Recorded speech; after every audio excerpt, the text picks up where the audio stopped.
వీర్రాజు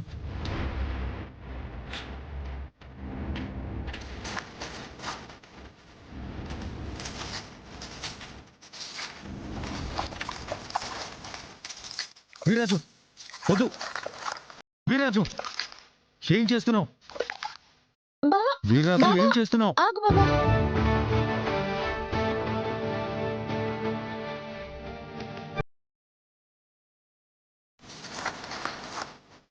రై ఏం చేస్తున్నావు? మా అమ్మ ప్రమాదంలో ఉందని పోలీస్ స్టేషన్కి వచ్చి రిక్వెస్ట్ చేసిన ఎవరు పట్టించుకోలేదనేసి ఇక్కడే ఆత్మహత్యకు పాల్పడుతున్నాను.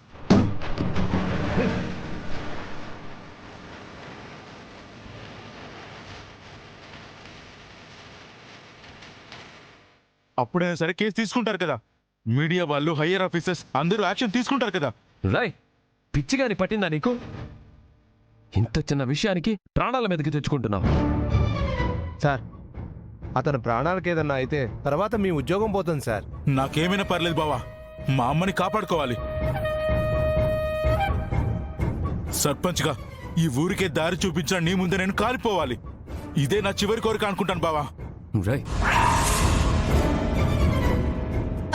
బావా నువ్వు అలా చూస్తున్నావేంటి? వీర్రాజ్ అన్నయ్య ప్రాణాలు తీసుకునేలా ఉన్నాడు. ఇవి వాళ్ళ ఫ్యామిలీ గొడవలు శివ, మనం తలదూర్చకూడదు.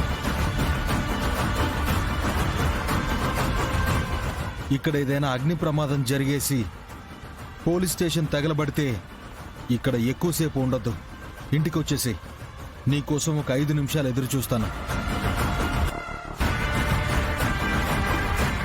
ఎవరి దగ్గర నగిపెట్టుంటివ్వండి.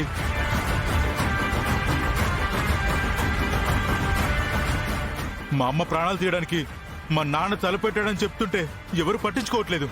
మీ ముందే నా ప్రాణాలు వదిలేస్తున్నాను. నా ఘోష అప్పుడైనా అర్థమవుతుంది.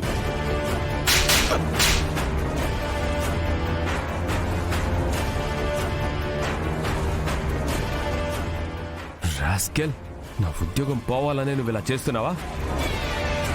మీరంతా పక్క నుండి కూడా సినిమా చూస్తున్నట్టు చూస్తున్నారు.